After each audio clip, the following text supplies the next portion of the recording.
فأعوذ بالله من الشيطان الرجيم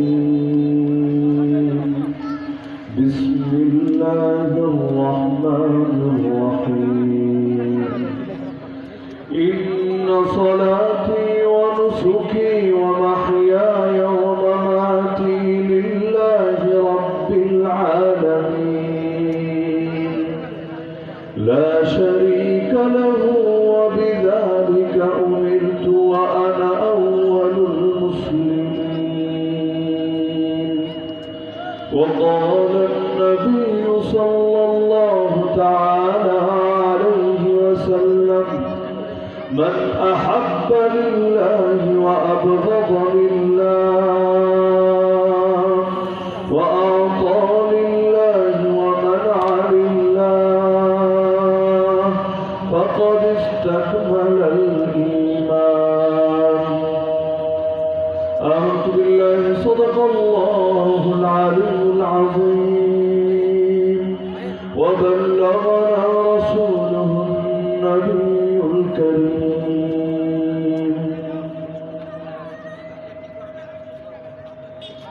আজকের এই মহৎ জলসার সম্মানিত সভাপতি, উপস্থিত আমার শ্রোতা ওয়াজিবুল ইহতারাম হযরত উলামায়ে কেরাম, এলাকার গণ্যমান্য মুরব্বীগণ, স্থানীয় এবং দূর দূরান্ত থেকে আগত দিন দরদি কোরআন প্রেমী প্রিয় তৌহিদি জনতা এবং পর্দার আড়ালে থাকা মা বোনেরা,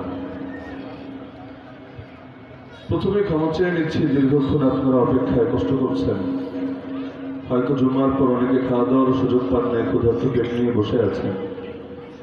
আমিও আপনাদের সঙ্গে কষ্টে শরীর আছি, আলহামদুলিল্লাহ।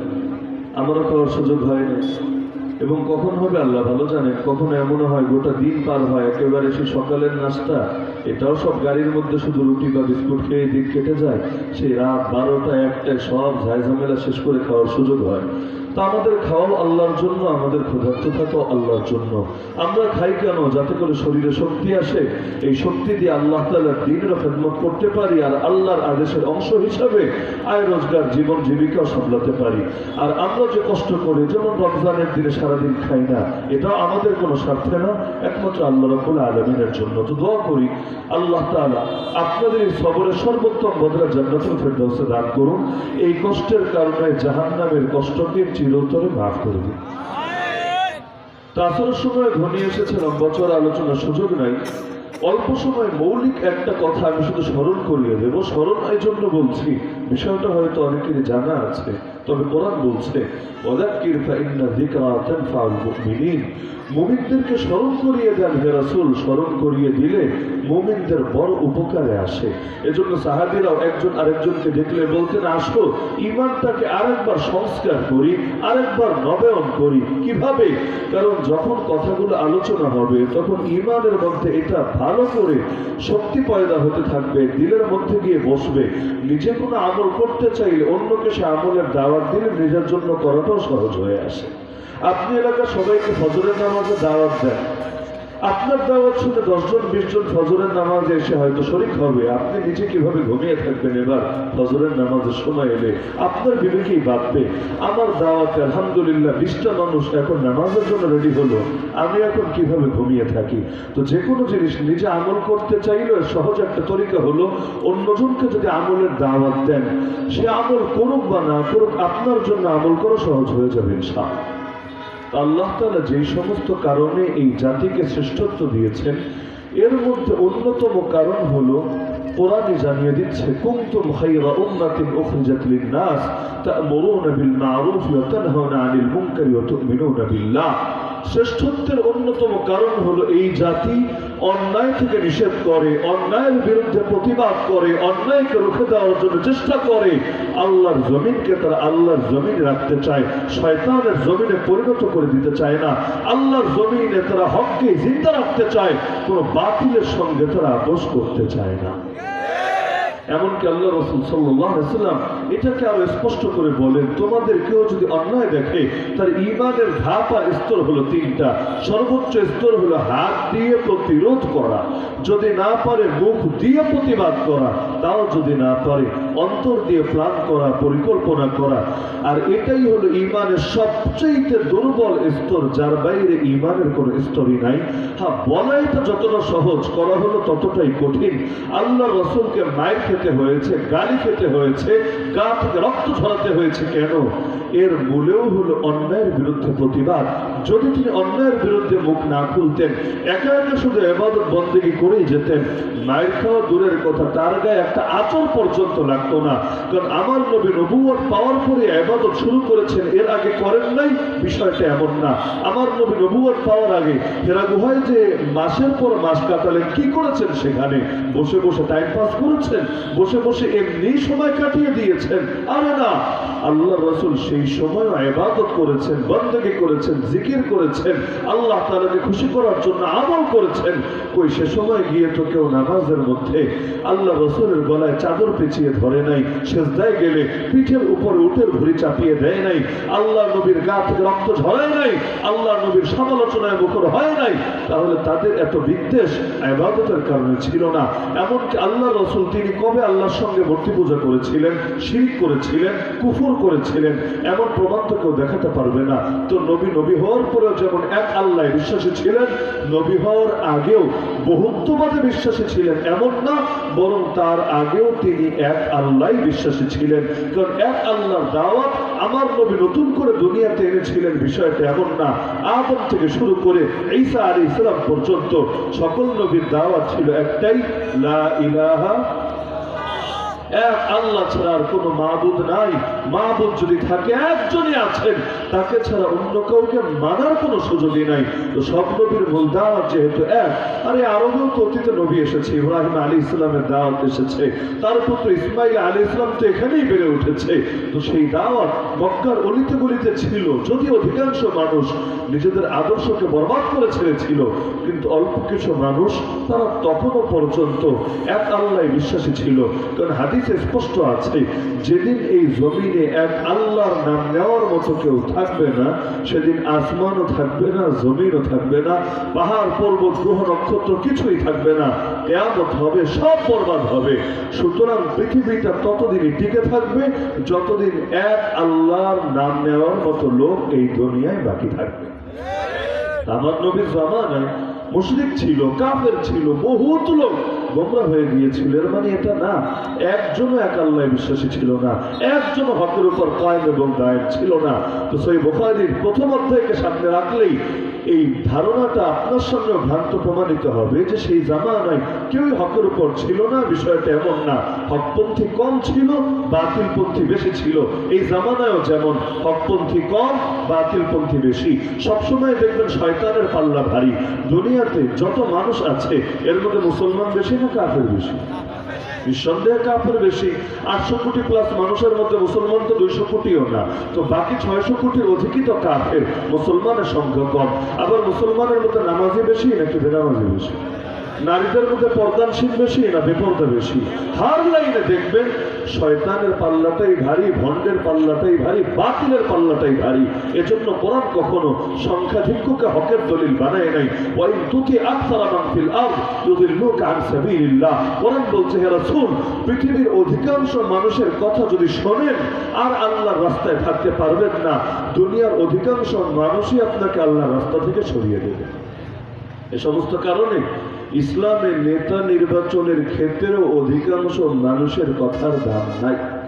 আবু বকরও তো নির্বাচিত হয়েছেন, ওমরও তো হয়েছেন, ওসমানও তো হয়েছেন, আলীও তো হয়েছেন, হাসানও তো হয়েছেন, মুআবিয়াও তো হয়েছেন রাদিয়াল্লাহু আনহুম আজমাইন। কিভাবে প্রত্যেকের থেকে আলাদা আলাদা মত নিয়ে নেন, সবাই আসো নিজের মতো করে মত দাও। এখন অধিকাংশের মত যেদিকে যাবে সেই নেতা বলে সাব্যস্ত হবে। আর এই তরিকা ইউরোপের সেই পশ্চিমা বিশ্বের গণতান্ত্রিক তরিকা বটে, ইসলামী তরিকা না। ইসলামও নির্বাচিত করা হয়, তো আসমান থেকে অত নির্বাচিত হয়ে আসে না, নবী রাসূল বাদে বাকিদেরকেও কেউ না কেউ নির্বাচন করে। তবে এক্ষেত্রে অধিকাংশ কি বললো এটার বিবেচনা না, বরঞ্চ যোগ্য ব্যক্তিদের মত কি সেটার বিবেচনা। ইসলামে খলিফা যারা নির্বাচন করে তাদেরকে বলে আহলুল হাল্লি ওয়াল আকদ। এটা একটা ইসলামী পরিভাষা। শব্দটা যদি আমাদের দেশে একটু কম পরিচিত, হয়তো কেউ কেউ এমন থাকতে পারেন জীবনে প্রথম শুনেছেন, কিন্তু নামটা মাথায় গেঁথে রাখতে পারেন। ইসলামে যারা নেতা নির্বাচন করে তাদেরকে বলে আহলুল হাল্লি ওয়াল আকদ। তাদের আলাদা যোগ্যতা থাকতে হয়, আলাদা গুণ থাকতে হয়।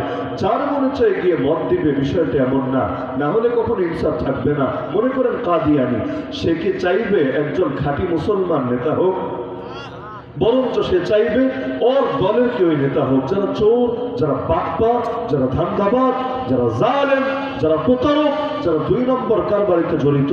ওরা কি চাইবে কোন এমন ব্যক্তি নেতা হোক যে কোরআনের আইন বাস্তবায়ন করবে? পশ্চিমকালেও না, কারণ চোর চিন্তা করবে কোরআনের আইন বাস্তবায়নকারী কোন নেতা যদি আসে আমার হাত তো আর আস্ত থাকবে না।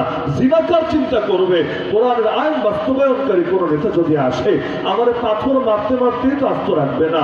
ভণ্ডরা চিন্তা করবে কোরআনের আইন বাস্তবায়নকারী কোন নেতা যদি আসে আমার ভণ্ডামের মুখস্থ আর পড়ে থাকা যাবে না, বরং ব্যবসায় লালবাতি জ্বলবে, জাতির সামনে মুখে চুনকালি পড়বে। তো দুনিয়ায় প্রত্যেকের নিজের স্বার্থ ঠিক রেখেই অন্যের পাশে দাঁড়িয়ে থাকে। সুতরাং অধিকাংশ কি বললো এটার বিবেচনা না, বরঞ্চ যোগ্য ব্যক্তি এরকম আহলুল হাল্লি ওয়াল আকদ যারা, এখন কারা কারা আহলুল হাল্লি ওয়াল আকদ হওয়ার যোগ্য এটা আলাদা মাসালা, আলাদা আলোচনা, উলামায়ে কেরামের কাছ থেকে জেনে নিয়ে। তো এই গুণে যারা গুণান্বিত গোটা মুসলিম বিশ্ব থেকে একমাত্র তারাই মত দেবে, তাদের মতের ভিত্তিতেই নেতা নির্বাচিত হবে। এমনকি একটা মাসালা হয়তো খারাপ লাগবে, এমনকি ফেমিনিস্টরা শুনলে খেতেও যাবে। একটা জিনিস আপনারা আমাকে জবাব দেন, রাসূলের স্ত্রীদের চাইতে, কন্যার চাইতে বড় কোন মহিয়সী নারী উম্মতের মধ্যে আসতে পারে? আসা সম্ভব? সম্ভবই না। কিন্তু আবু বকর বলেন, ওমর বলেন, ওসমান বলেন, আলী বলেন, হাসান বলেন রাদিয়াল্লাহু আজমাইন, তাদেরকে নির্বাচিত করার ক্ষেত্রে এই রকম মহিয়সী কোন নারীর মতামত নেওয়া হয়েছিল পারলে আমাকে এসে জানান। যে ফাতেমা রাদিয়াল্লাহু আনহার মত, নাকি আয়েশা রাদিয়াল্লাহু আনহার মত, আল্লাহ রাসূলের অন্যান্য স্ত্রীদের মত, নাকি নারী সাহাবীদের মত, কার মত নেওয়া হয়েছিল? কোন দলিল প্রমাণ যদি থাকে এসে আমাকে ইনফর্ম করেন। তাহলে বাস্তবতা এটাই তো বোঝা যাচ্ছে যে এত বড় আল্লাহওয়ালা হওয়ার পর শুধু আল্লাহওয়ালা না, ইলমওয়ালা আয়েশা রাদিয়াল্লাহু আনহার মতো আলেম দুনিয়াতে কয়জন পাবেন? বর্তমানে সব হুজুরে যদি এক পাল্লায় উঠান তবুও আম্মাজান আয়েশা রাদিয়াল্লাহু আনহার জ্ঞানের 1000 ভাগের 1 ভাগের সমান হবে না। এত বড় বড় জ্ঞানী হওয়ার পরও এখানে আবেগকে মূল্যায়ন দেওয়া হয়নি, শরীয়তকে মূল্যায়ন দেওয়া হয়েছে। কারণ নারী যত বড় জ্ঞানী হোক তারা নামাজের ইমাম তো বানানো যাবে, তাই না? যাবে নাকি? অনেকে খেপে যায়, হুজুর ইসলামের নারী কেন প্রধান নেতা হতে পারে না? আর ইমাম শব্দটা বোঝেন, ইমাম শুধু মসজিদের ইমামরে বলে না, মসজিদের ইমাম ছোট ইমাম, আর আমিরুল মুমিনিনকে বলা হয় বড় ইমাম। এজন্য আপনারা খলিফাদের নাম বলেন কিভাবে? ইমামুল মুসলিমিন আবু বকর, ইমামুল মুসলিমিন ওমর। তাহলে আসল ইমাম হলো যিনি দেশ চালান, আর ছোট ইমাম তার অধীনস্থ ইমাম যিনি মসজিদের খেদমত আঞ্জাম দেন। এজন্য মাসালা হয়তো আপনারা অনেকেই শুনেছেন, জুমার নামাজ, ঈদের নামাজ যেখানে মনে চায় ওখানে কায়েম করলেই হয় না, বরং জুমার ঈদ সহি হওয়ার জন্য শর্ত হলো হয়তো ইমামুল মুসলিমিন নিজে হাজির থাকা লাগবে, না হলে তার কোনো প্রতিনিধি থাকা লাগবে। প্রতিনিধি মানে কি প্রত্যেক মসজিদে মসজিদে চেয়ারম্যান মেম্বার পাঠাবে না, বরঞ্চ এই মসজিদের খতিব সাহেবদেরকে তিনি নিজে নিয়োগ দিবেন, তারা তার অধীনে খেদমত আঞ্জাম দিবে, তাদেরকে বেতন ভাতাও তিনি দিবেন।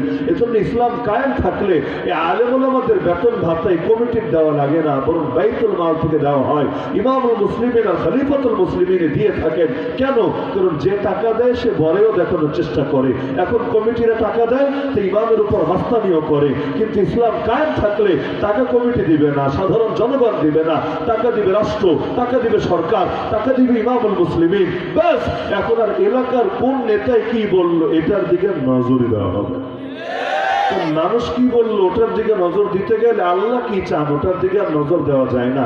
কারণ দুই পক্ষকে একসঙ্গে কিভাবে খুশি করা সম্ভব? আমাকে বলেন, মুখ খুললে আল্লাহ রাজি, বান্দা বেজার, মুখ বন্ধ রাখলে বান্দা মহা খুশি, আল্লাহ বেজার। যে যত মুখ বন্ধ রাখে জাতি তার উপর তত বেশি খুশি হয়ে থাকে। আরে মুখ বন্ধ রাখলে জেলেও যাওয়া লাগে না, মুখ বন্ধ রাখলে ফাঁসির দড়িও গলায় পড়া লাগে না, মুখ বন্ধ রাখলে হামলা মামলার হুমকি নিয়ে রাস্তায় ঘোরা লাগে না, মুখ বন্ধ রাখলে মানুষও দুশ্মনে পরিণত হয় না। যত মুখ খুলবেন তত দুশ্মন তৈরি হবে। আমার নবী মুখ খুলেছেন, আবু জাহল দুশ্মন হয়ে গেল, রক্তের আত্মীয় আপন চাচা আবু লাহাব দুশ্মন হয়ে গেল। নবী নূহ মুখ খুলেছিলেন, আপন পুত্র কেনান দুশ্মন হয়ে গেল। নবী ইব্রাহিম মুখ খুলেছিলেন, আরে তার বাবা আজর দুশ্মন হয়ে গেল। নবী লূত মুখ খুলেছিলেন, তার স্ত্রী তার দুশ্মন হয়ে গেল। নবী ইউনূস মুখ খুলেছিলেন, তার স্বজাতি তার দুশ্মন হয়ে গেল। এমন একজন নবীর নাম বলেন যার প্রতি দুশ্মনী করা হয় নাই, যাকে মারা হয় নাই, গালি দেওয়া হয় নাই, জুলুম করা হয় নাই, কিয়ামত পর্যন্ত খুঁজলেও পাবেন না। কারণ কোরআন জানিয়েছে, ওয়াকাযালিকা জাআলনা লিকুল্লি নাবিয়্যিন আদুওয়া, আমি আল্লাহ সব নবীর জন্য শত্রু রেখেছি। বন্ধুও যেমন আমি বানাই, শত্রু আমি বানাই। বন্ধু বানাই শুকরিয়া আছে কিনা পরীক্ষা করার জন্য, শত্রু বানাই সবরও করে কিনা এটা দেখার জন্য। আল্লাহ শুকরিয়ার পরীক্ষাও নেন, আল্লাহ সবরের পরীক্ষাও নেন। গোটা জীবন আমাদের জন্ম থেকে মৃত্যু এই দুই পরীক্ষা দিতে দিতেই কাটে। প্রতিটা মুহূর্ত, প্রতিটা জিনিসকে আপনি ভাগ করতে পারবেন, হয়তো শুকরিয়া না হলে সবর। এর বাইরে মুসলমানের জীবনে কিছুই আর নাই। এজন্য রাসূল ঈর্ষা করে বলেন, হায় মুমিনের কপাল কতই না ভালো, মুমিন বিপদে পড়লে সবর করে, এতেও আল্লাহ খুশি। আর মুমিন নিয়ামত পেলে শুকরিয়া আদায় করে, এতেও আল্লাহ খুশি। ওর তো লসই নাই কোনো। এমনকি নবীকে অফার দেওয়া হয়েছিল, আপনি যদি চান পাহাড়গুলোকে সোনার উপর পাহাড় বানিয়ে দেব। নবী বলেছেন, না, এই জীবন আমার পছন্দ না। আমার পছন্দ হলো আল্লাহ ওই জীবন, একদিন খেয়ে থাকবো শুকরিয়া আদায় করব, আরেকদিন না খেয়ে থাকবো সবর করব। শুকরিয়ার দ্বারাও তুমি রাজি, সবরের দ্বারাও তুমি রাজি। তো বলছিলাম যে উম্মতকে শ্রেষ্ঠত্বই দেওয়া হয়েছে অন্যায়ের বিরুদ্ধে প্রতিবাদ করার কারণে। কারণ এটাই হলো সব নবী রাসূলের বৈশিষ্ট্য। এমন কোন নবী নাই যেই নবী অন্যায়ের বিরুদ্ধে প্রতিবাদ করেন নাই। এমনকি আমি যদি আপনাদেরকে জিজ্ঞেস করি হাদিস কাকে বলে, পারলে বলেন দেখি, অধিকাংশই হয়তো জবাব দিবে, হুজুর রাসূলের বাণীকে হাদিস বলে। আমি বলবো না, আপনি ভুল ধারণায় আছেন। শুধু রাসূলের বাণীকে হাদিস বলে না। বাণী মানে তো উক্তি বা কথা। রাসূলের বাণী কেউ হাদিস বলে, রাসূলের কাজ কেউ হাদিস বলে। রাসূল যেই যেই ব্যাপারে চুপ থেকেছেন জানার পরে ওটাকেও হাদিস বলে। মাথায় রাখেন, হাদিস তিন জিনিসের নাম।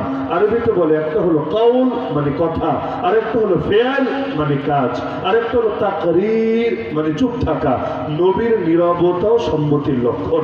আল্লাহ নবী যদি নীরব থাকেন, প্রতিবাদ না করেন, সেটাও শরীয়তের দলিল হয়ে যায়, ওই কাজও শরীয়তের দৃষ্টিতে বৈধ হয়ে যায়। কি বুঝলেন এখান থেকে? যে নবী অন্যায় দেখে চুপ থাকবেন, এটা হয় নাই, হবে না, হওয়া সম্ভব না। কারণ নবী যে ব্যাপারে চুপ থাকেন সেটাও শরীয়তের দৃষ্টিতে আলাদা দলিল হয়ে যায়।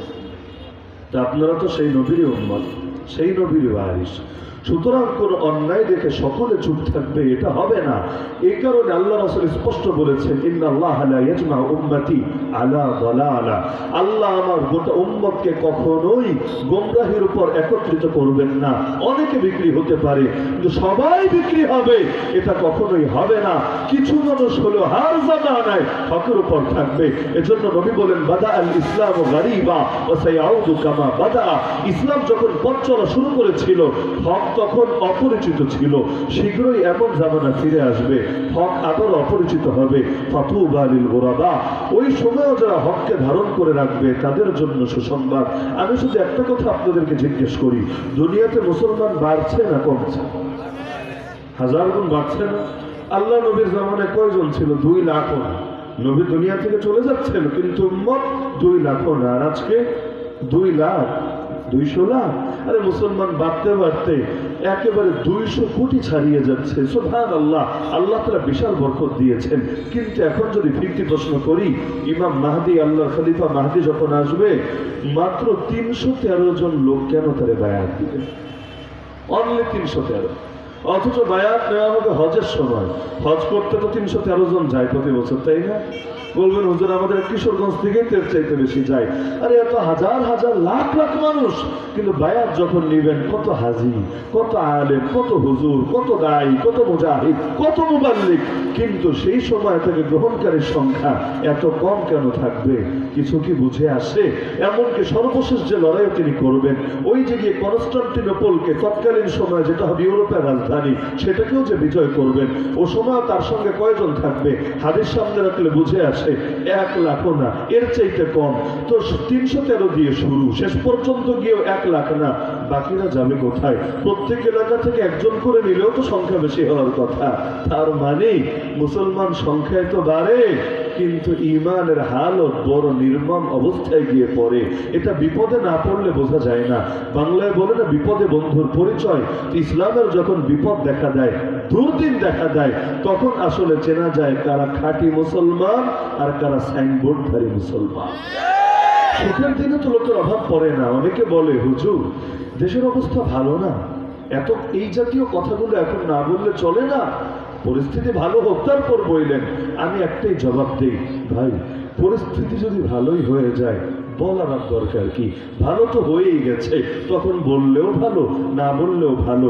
তখন আমি বললেই কি না বললেই কি, বললে সর্বোচ্চ কিছু সাবাস, কিছু মারহাবা পাওয়া যাবে, কিন্তু না বললেও আটকে থাকবে না। কিন্তু বলা তো তখন লাগবে যখন বললে কপালে মায়ের জুটবে।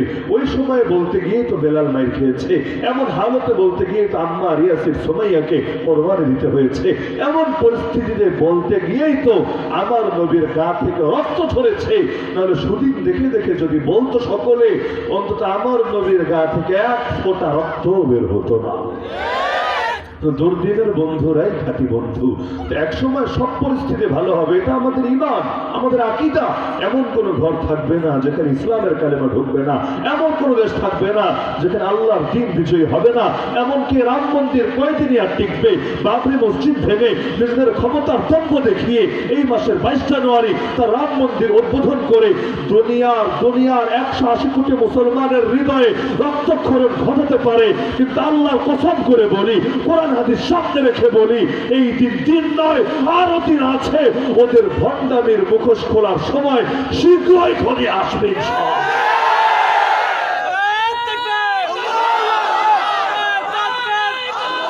বাংলায় বলে, পিপিলিকার পাখা গজায় মরিবার তরে। কি এক ফাইজলামি পেয়েছে, আল্লাহর ঘর ভেঙে এটাকে শয়তানের ঘরে পরিণত করেছে। আর এর চাইতে বড় তামাশা, মুসলমানদেরকে 5 একর জায়গা হাদিয়া দিয়েছে। রে বাবা, এই 5 একর জায়গায় কয়টা মসজিদ লাগবে? বিশাল করে, বিশাল সাইজের মসজিদ বানা। 5 একর জায়গা কিন্তু কম কথা না, বাস্তবই বড় জায়গা। তো এক বাবরি মসজিদ দিয়ে কি করবি? এটার জায়গা বানায় নে। এটা হলো উদাহরণের মতো। আপনার মাকে মেরে ফেলেছে, আর এক মহিলা ঘরে ঢুকিয়ে দিয়ে বলেছে, ওরে মা বানিয়ে নে না। এত রাগারাগি আর উগ্রতা দেখানোর কি দরকার আছে? আর আল্লাহর ঘর যেটা বানানো হয় কিয়ামত পর্যন্ত সেটা আল্লাহর ঘরই থাকে। যদি মসজিদের মধ্যে 1000 মূর্তি ঢোকানো হয়, মসজিদ কখনো মন্দির হয় না, মসজিদ মসজিদই থাকে। কাবার মধ্যেও 360টা মূর্তি ঢুকেছিল, একটা দুইটা না, 360টা মূর্তি ঢুকেছিল। তাই বলে কাবা কোনো মন্দির হয়ে যায় নাই, কাবা আল্লাহর ঘর, আল্লাহর ঘরই ছিল। তো বাবরি মসজিদে কয়টা মূর্তি ওরা ঢুকাবে? যতই ঢুকাক না কেন, কশ্চিৎকালেও সেটা মূর্তির ঘর হবে না, আল্লাহর ঘর আল্লাহর ঘরে থাকবে। এবং সেটাকে তার প্রাপ্য মর্যাদা বুঝিয়ে দেওয়া দুনিয়ার হার মুসলমানের উপর ফরজ আইন হিসাবে থেকে যাবে। বাবরি মসজিদের লস নেই, লস না আমাদের। এই ফিলিস্তিনের যুদ্ধে যারা শহীদ হচ্ছে, আল্লাহর কসম ওদের কোনো লস নাই। রক্তের প্রথম ফোঁটা মাটিতে পড়ার আগেই আল্লাহ তাআলা তাদেরকে ক্ষমা করে রূহ নিয়ে জান্নাতের সবুজ পাখির ভেতর ঢুকিয়ে দিচ্ছেন। লস হলো আমার মতো বেঁচে থাকা মানুষগুলোর, যাদের কাঁধে দায়িত্বের বড় বোঝা তারা রেখে দিচ্ছে। আর বড় ভয় লাগছে, না জানি অবহেলার কারণে মুনাফিকের লিস্টে আমাদের নাম ওঠে। তো যারা চলে গেছে তারা কামিয়াব হয়েছে, যারা বেঁচে আছে ঈমান আমলি হুমকির মুখে ফেলে দিয়েছে। তো বাবরি মসজিদ এর সাথে যতই বেয়াদবি করা হোক না কেন, তাই বলে আল্লাহর ঘরের লস হবে না। আল্লাহর ঘরকে মর্যাদা তো আল্লাহ দিয়েছেন, এর অমর্যাদা কেউ করতে পারবে না। যেমন নবী রাসূলের মর্যাদা তো আল্লাহ দিয়েছেন। গোটা জগতে সবাই মিলে যদি তাদেরকে গালি দেয়, তবুও তাদের মাকাম 1 চুল পরিমাণও কমবে না। কারণ আল্লাহ যাকে উঠায় দুনিয়ার সকলে মিলে টেনেও তারা নামাতে পারে না। কিন্তু এই উম্মত বড় দায়ী হবে যদি তারা জিন্দা থাকতে নবীরে গালি দেওয়া হয়ে থাকে। ইমাম মালিক বলেন, মা বাকাউল উম্মতি বাদা শাতমি নবিহা, নবীকে যদি গালিগালাজ করা হয় উম্মতের বেঁচে থাকার কি অর্থ হতে পারে? সুতরাং আল্লাহ যেহেতু শ্রেষ্ঠ বানিয়েছেনই অন্যায়ের বিরুদ্ধে প্রতিবাদ করার কারণে। আর আপনারা জানেন, শর্ত মানলে তবেই পুরস্কার পাওয়া যায়। বেতন কখন পাবেন? যখন চাকরির শর্ত পূরণ করবেন। চাকরির শর্ত হলো ডিউটি করা। ওই যে জয়েন করেছেন, ডিউটির কোনো খবরই নেই, ছুটিও নেন নাই, ঘরে পড়ে আছেন, মাস শেষে মাইনে নিতে গিয়ে হাজির হয়েছেন, মাইনে দেবে না মাইক দেবে? মাইন না দিলে অন্তত আপনার অপমান তো করবেই, অন্তত আপনাকে বরখাস্ত করলেও করতে পারে। তো এখন আগে শর্ত পালন করতে হয়, তারপর পুরস্কার বুঝে নিতে হয়। তো রব্বুল আলামিন দামি বানিয়েছেন, তো শর্ত দিয়েছেন যে কয়টাকে, এর মধ্যে একটা হলো অন্যায়ের বিরুদ্ধে প্রতিবাদ। খালি ন্যায়ের কথা বললেই দামি হওয়া যাবে না, একটা করলেই যদি দামি হওয়া যেত, আল্লাহ দুইটা বললেন কোন কারণ? আমার আল্লাহকে ভাও কথা বলেন, অনর্থক কথা বলেন? আল্লাহ আলাদা করে বললেন সৎ কাজের আদেশও দিবা, অসৎ কাজ থেকে নিষেধ করবা। সৎ কাজের আদেশ মানে কি ভাই? নামাজ পড়েন, রোজা রাখেন, হজ করেন, যাকাত দেন, দ্বীনের বিধানগুলো মানেন, সুন্নাহ প্র্যাকটিস করে চলেন, এগুলোই তো সৎ কাজের কথা। কিন্তু অসৎ কাজ থেকে বিরত থাকার অর্থ কি? আরে সমকামিতা ছাড়েন, ট্রান্সজেন্ডার বা ছাড়েন, সকল ধরনের অন্যায় দুর্নীতি ছাড়েন, পশ্চিমা বিশ্বের দালালি বন্ধ করেন, India, China, Europe, America, United নেশনের দালালি ছাড়েন। দালাল যদি হতেই হয় আল্লাহ এবং তার রাসূলের দালালি হন, এই কাফের মুশরিকদের দালালি করে কোনো লাভ হবে না। সমাজটাকে মানুষের সমাজ বানানোর চেষ্টা করেন, পশুর সমাজ বানিয়ে কোনো লাভ হবে না। কিন্তু পাগলের রাজ্যে সুস্থ মানুষেরও টিকতে পারে না। পাগল কিন্তু নিজেরা পাগল ভাবে না, ওর চোখেও ভালো, বাকি সবাই হলো পাগল।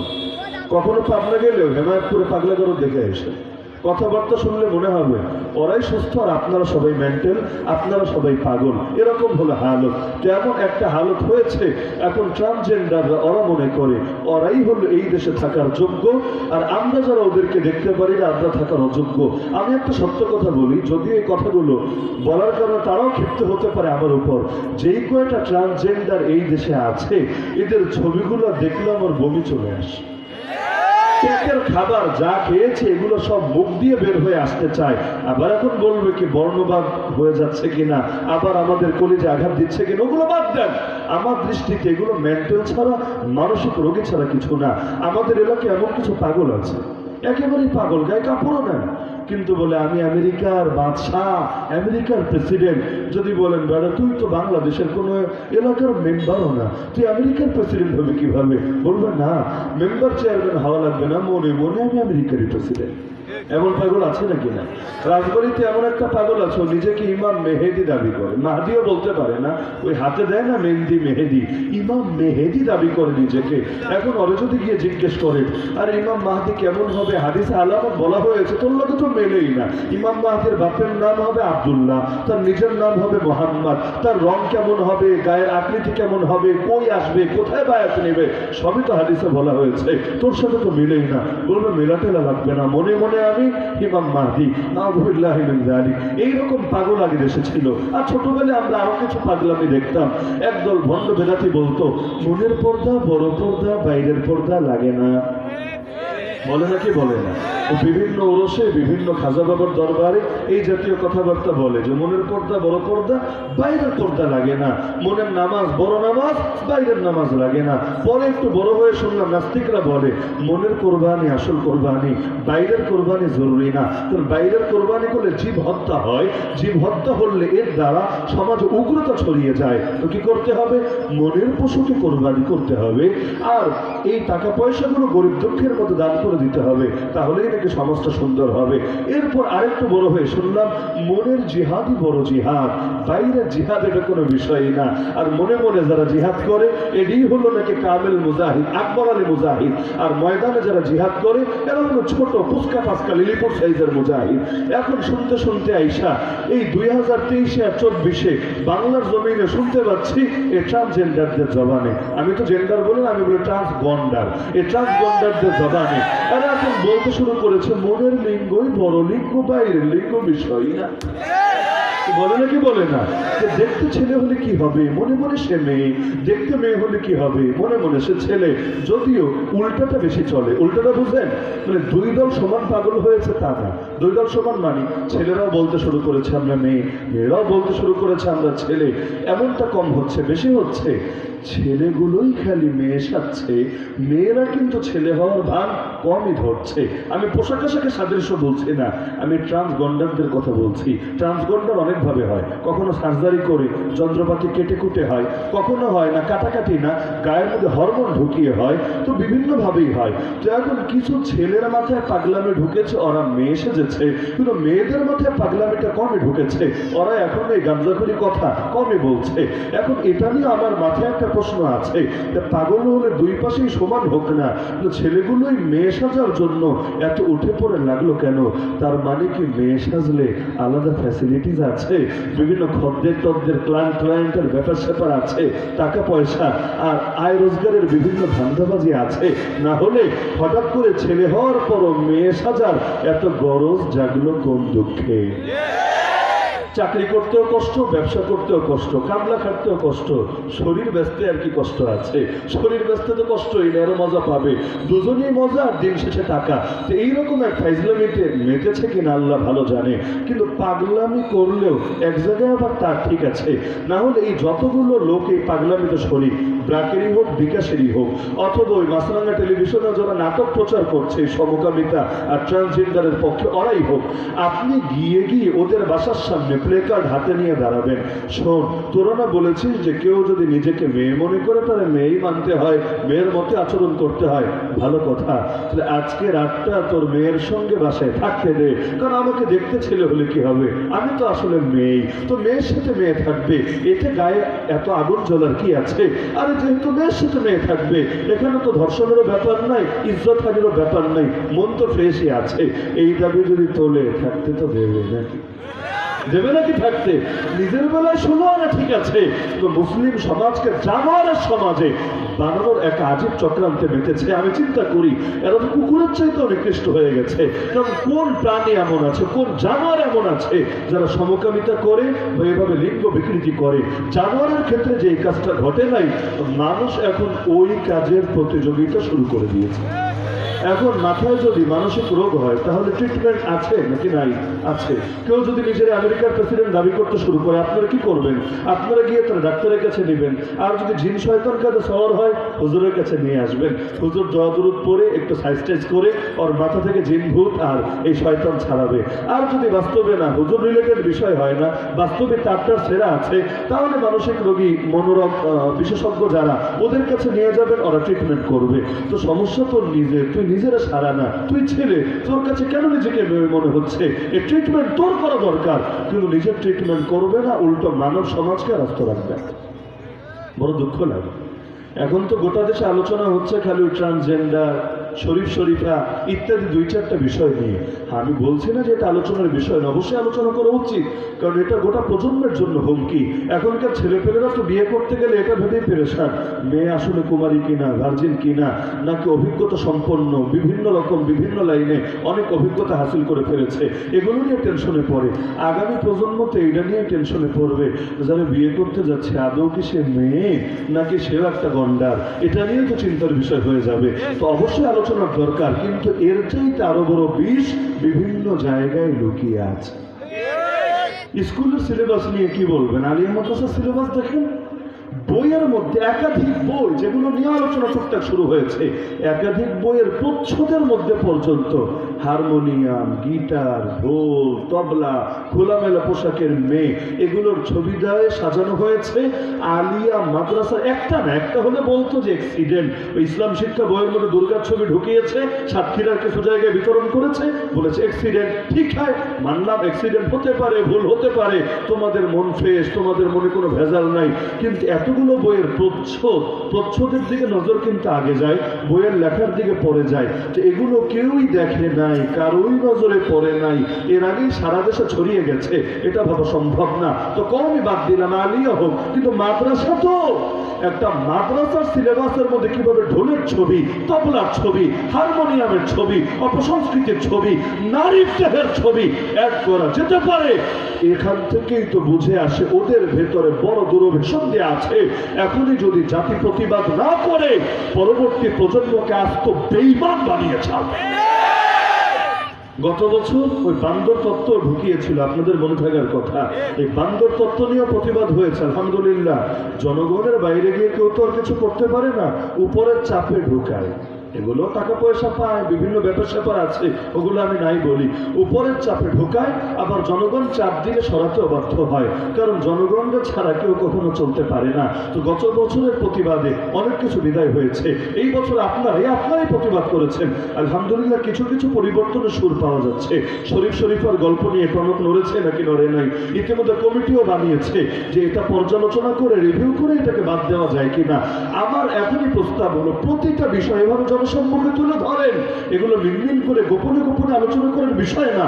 গতকাল দেখেছি এক বইয়ের মধ্যে একটা মানচিত্র দেখিয়েছে, মানচিত্র মানে রাজনীতিও তো শেখায় পাঠ্যপুস্তকের মধ্যে। একটা মানচিত্র দেখিয়েছে, এখানে ইসরায়েল নামে বিশাল একটা দেশ থাকলেও ফিলিস্তিন নামে কোনো দেশ নাই। আমার বইয়ের নামটা মনে নাই, না হলে একেবারে পৃষ্ঠ নাম্বার সহ আমি উল্লেখ করে দিতাম। কিন্তু এটা বাস্তবে হয়তো অনেক ইতিমধ্যে দেখেও ফেলেছেন। আবাসা লই ভাই চিত্রটা দেখিয়েও দিয়েছে, প্রয়োজনে তার থেকে অন্যরা দেখে নিয়েন। তো দেখা যাচ্ছে একটা মানচিত্র এঁকেছে, ইসরায়েল নামে দেশ আছে, ফিলিস্তিন নামে দেশ নাই। কোনা দিয়ে জেরুজালেম একটা ছোট করে রেখেছে, আর এর পাশে গাম্বিয়া একটা শব্দ লিখেছে, গাজাও না, গাম্বিয়া। এটা আবার কোন হালুয়া? আফ্রিকার গাম্বিয়ার নিয়ে ঢুকিয়ে দিয়েছে ইসরায়েলের মাঝে। তাহলে কি বোঝাতে চাচ্ছে?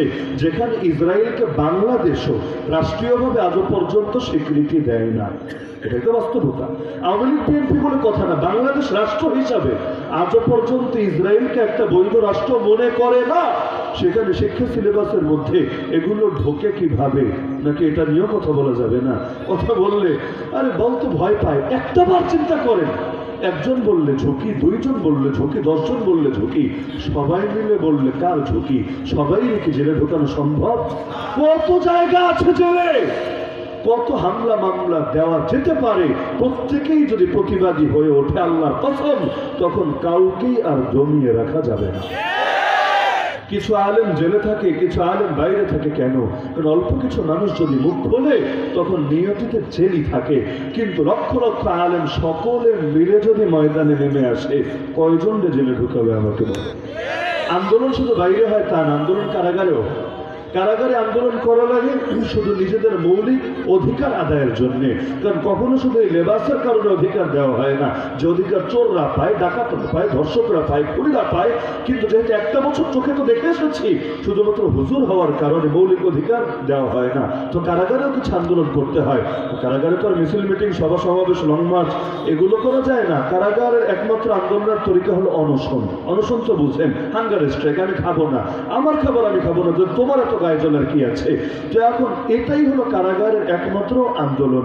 কারণ এখন আপনি যদি না খান, না খেতে খেতে এক পর্যায়ে মরবেন, মরলে আবার তারা বিপদে পড়বে। ওরা চায় না কারাগারে কেউ মরুক।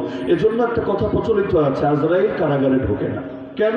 কারণ হইল ওরা কখনোই দেখাতে চায় না, একেবারে রেয়ার কেস কেউ কারাগারে মরেছে। দেখবেন যত মরার খবর দেখবেন হসপিটালে নিয়েছে, হসপিটালে তারা তাকে মৃত বলে ঘোষণা করেছে। অথচ বাস্তবতা হলো যারা জেল খেটে এসেছে জিজ্ঞেস করলেন, হয়তো মরেছে জেলখানায়, কিন্তু এমনভাবে এটা সাজায় যে না, জেলেরটারে এটা মৃত হিসেবে ঘোষণা দেয় না, একেবারে তাড়াতাড়ি করে মেডিকেল নিয়ে যায়, যাতে করে দায়টা গেলে মেডিকেলের কাছে যায়, কারা কর্তৃপক্ষ নিরাপদ থাকে।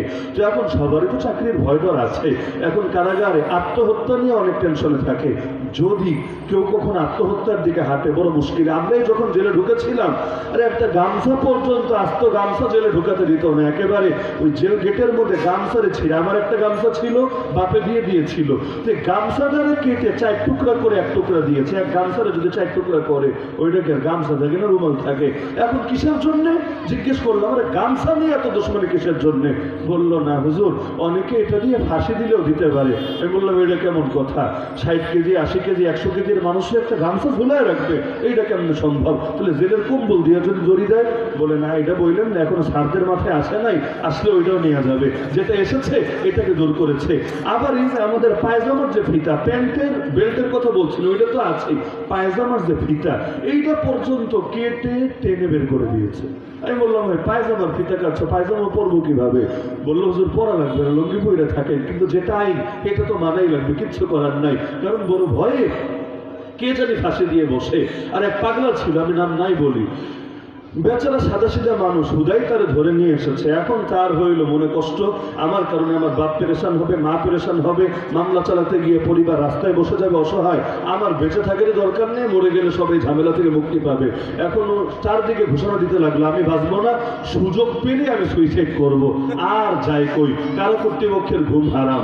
এখন বেচারো সাদাসিধা মানুষ, একটু পাগলা টাইপ, তারে বোঝাতেও পারে না কোনো কিছু। এসে একবার এসে বলে, হুজুর আপনি একটু বোঝান না, ও মুরব্বী হুজুর আপনি একটু বোঝান না, ও হেফাজতের হুজুররা আপনারা একটু বোঝান না। এমনকি আলাদা গার্ড রেখেছে, গার্ড যে পুরো টাইম বসে বসে পাহারা দিবা, পাগলায় যাতে মরতে না পারে, আর বেঁচে থাকা লাগবে। কিন্তু একজন যদি মরে, ওই টাইমে যারা ডিউটিতে ছিল সবার চাকরি নট হয়ে যাবে। তো ওরা চায় যে কারাগারের মধ্যে কেউ না মরুক, সবাই বেঁচে থাকুক, না হলে ওদের বদনাম হয়ে যাবে। তো কারাগারের আন্দোলনের তরিকা হলো হাঙ্গার স্ট্রাইক, অনশন।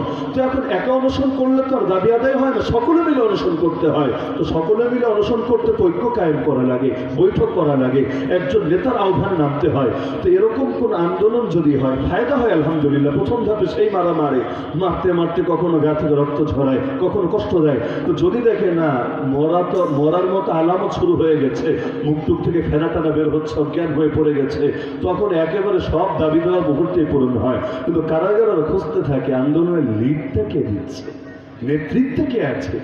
যদি কোনোভাবে তাকে পায়, আমি এ প্রসঙ্গে কারগুজারিও শোনাতে পারতাম, তবে এগুলো এখানে টানবো না, নতুন করে কারো ঝামেলা আমি বাড়াবো না। তো এখন যদি এরকম লিড দেওয়ার মতো কোনো লোক খুঁজে পায়, হায় রে আল্লাহ, মারতে মারতে আস্ত রাখে না। আমি এমন আলেমের নাম বলতে পারবো যার পায়ের নিচে মারতে মারতে পা ফেটে রক্ত বের হয়ে গেছে। সব জায়গায় আবার মারবে এমন জায়গায় যেটার দ্বারা তার স্থায়ী ক্ষতি হবে না, তবে তার অনেক বড় সাহায্য হবে। তো পায়ের তলা, এই হাঁটুর এই কি বলে বাটি নাকি বিস্কুট, এইগুলো, তারপর হলো নিতম্ব, রাম, কোমর, এরকম কিছু জায়গা আছে, এগুলো তো মারতে ওরা ভালোবাসে। তো সিসিটিভি যেখানে নাই, এর কাভারেজের বাইরে গিয়ে বিশেষ তরিকা আছে, ওগুলো কখনো আল্লাহ জেলে নিলে, আমি দোয়া করি না, তো কখনো যদি কপালে লেখা থেকে যাওয়া তো লাগবে, তখন আপনারাই পিএইচডি করে আসতে পারবেন এই বিষয়ে।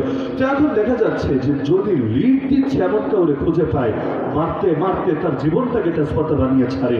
কিন্তু যদি এটা গোপন থাকে, আন্দোলনও হয়, দাবি দেওয়া পূরণ হয়, আলহামদুলিল্লাহ বড় ফায়দা অর্জন হয়। তো এই কারণে আমার অনুরোধ থাকবে, এটা একজন দুইজন প্রতিবাদ করলে বড় পেরেশানি আসে, এটা সহি আসেন না, সকলেই প্রতিবাদী হয়ে যায় ইনশাআল্লাহ। এই দেশে বাতিলরা কোনো সুবিধাই করতে পারবে না। 1 লাখ নাস্তিক মিলে যদি 18 কোটি মানুষকে পেরেশান রাখতে পারে, আমরা তো মুসলমান আছি এই দেশে 10-12 কোটি, আরে আমরা মিলে ওদেরকে দৌড়ানির উপর রাখতে পারবো না? পারতে হবেই হবে ইনশাআল্লাহ। ডু অর ডাই, হয়তো করবেন, না হলে মরবেন। সুতরাং বাতিলের কাছে আমরা হারবো না, যে কোনো মূল্যে বাতিলকে হারাবো ইনশাআল্লাহ। আল্লাহ সবাইকে তৌফিক দান করুন, আমিন। ওয়া আখিরু দাওয়ানা আলহামদুলিল্লাহি রাব্বিল আলামিন। أشهد أن لا إله إلا الله أشهد أن لا